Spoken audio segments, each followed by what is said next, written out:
তো চাঁদাবাজি তো বেটার আপনার জাকাতের চেয়ে, ফেতরার চেয়ে, নীলার চেয়ে। ফেতরা জাকাতের চেয়ে চাঁদাবাজি ভালো। বিএনপির নবনির্বাচিত এমপি নীলুফার চৌধুরী মনির এই বক্তব্যের নিন্দা ও প্রতিবাদ জানিয়েছে জামাতে ইসলামী।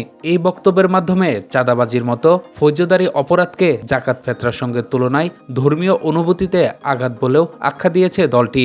আজ শনিবার বিবৃতিতে এসব কথা বলেছেন জামাতের সহকারী সেক্রেটারি জেনারেল এহসানুল মাহবুব জুবায়ের। সম্প্রতি একটি টেলিভিশনের টকশোতে ঢাকা মহানগর দক্ষিণ জামাতের সহকারী সেক্রেটারি জেনারেল আব্দুল মান্নানের সঙ্গে বাহাসের এক পর্যায়ে নীলুফার মনি অভিযোগ করেন, জামাত জাকাত ফেতরার টাকায় চলে। বিএনপির নেতাকর্মীরা চাঁদাবাজিতে যুক্ত। এই অভিযোগে তিনি বলেন, ফেতরা জাকাতের চেয়ে চাঁদাবাজি ভালো।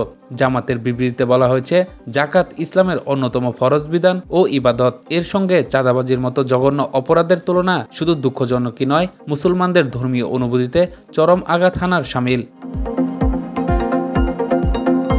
বিবৃতিতে বলা হয়েছে, জাকাত ইসলামের পঞ্চম স্তম্ভের অন্যতম, যা সমাজে অর্থনৈতিক ভারসাম্য প্রতিষ্ঠা, দারিদ্র্য বিমোচন এবং অসহায় মানুষের অধিকার নিশ্চিত করার মহান বিধান। পক্ষান্তরে চাঁদাবাজি হলো জুলুম, অন্যায় ও অপরাধের প্রতীক। এই দুটিকে এক কাতারে আনা বা চাঁদাবাজিকে কোনোভাবে উত্তম হিসেবে উপস্থাপন করা চরম দায়িত্বহীনতা ও ধৃষ্টতার পরিচায়ক। নীলুফার মনির উচিত বক্তব্য প্রত্যাহার করে জাতির কাছে নিঃশর্ত ক্ষমা প্রার্থনা করা। এহসানুল হক বলেছেন, জনগণ জুলুম, দুর্নীতি ও চাঁদাবাজির অবসান চেয়ে আসছে। গণঅভ্যুত্থানের পর জনগণের প্রত্যাশা ছিল ন্যায়ভিত্তিক ও সন্ত্রাসমুক্ত রাজনৈতিক সংস্কৃতি প্রতিষ্ঠিত হবে। কিন্তু এখনও বিভিন্ন মহল থেকে চাঁদাবাজিকে পরোক্ষভাবে বৈধতা দেওয়ার অপচেষ্টা অব্যাহত রয়েছে।